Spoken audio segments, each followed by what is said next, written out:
আগুনে পোড়া বিধ্বস্ত সেতু ভবন স্মারক হয়ে আছে বৃহস্পতিবারের এক ভয়াবহ হামলার। আগুন দেওয়ার আগে ভাঙচুর ও লুটতরাজ করে দুর্বৃত্তরা।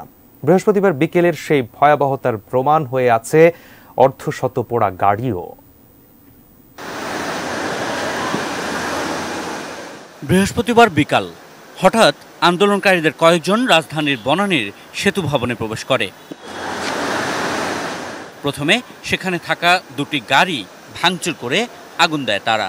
এরপর আরেক দফা হামলা। এবার নিচের পার্কিংয়ে থাকা একাধিক মোটরসাইকেল থেকে তেল বের করে গাড়িতে ছিটিয়ে দেয় বিক্ষোভকারীরা। একের পর এক ভাঙচুর করে তারা। সব গাড়িগুলি আগুন জ্বালাইয়া তারপর আমার যে গাড়িটা বাইরে নিয়ে আগুন জ্বালায় আতঙ্ক সৃষ্টি করছে প্রথম, যাতে যখন আগুন লাগাইয়া লুট করছে তখন আমি হতাশ হয়ে আমি এখানে আসলাম। তখন আমাকে দৌড়ানো দিল। 60টা গাড়ি জ্বালানোর পরেও তারা ক্ষান্ত হয় নাই।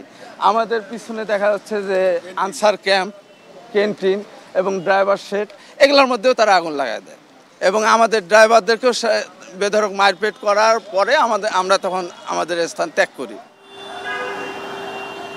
এক পর্যায়ে সেতু ভবনের নিচতলায় কম্পিউটার সহ অন্যান্য আসবাব ভাঙচুর এবং লুটতরাজ করে আগুন ধরিয়ে দেয় বিক্ষোভকারীরা। সবাই অফিসে, তখন তো অফিস টাইম শেষ পর্যায়ে ছিল আর কি, আমাদেরকে বেরোতে দিচ্ছিল না। প্রথমে তারা ডিল ছুড়ছে, প্রচুর পরিমাণ ডিল ছুড়ছে।